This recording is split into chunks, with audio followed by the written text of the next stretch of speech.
Do you know what his like superpower is? What? Making every day fun.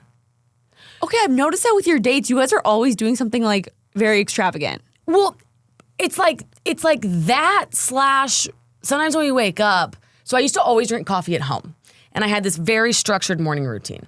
And I remember like the first time he was over and I made coffee, and I was like, "Hey, do you want a cup?" And he's like, "Oh, I don't drink coffee at home." And I was like, "Well, what do you do?" And he's like, "I love the experience of like getting up." He's like, "You live in New York. He lives in LA. There's coffee shops walkable everywhere, and there's such a vibe." He's like, "I love getting up and going and getting the coffee because you're like impactive. It feels creative. Like you're out there with the people."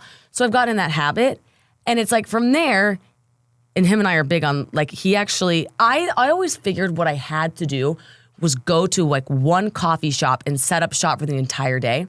He's like, "Oh, I love location changes, so I'll go to 2 a day." And I'm like, "Well, same." And he's like, "Well, why don't you do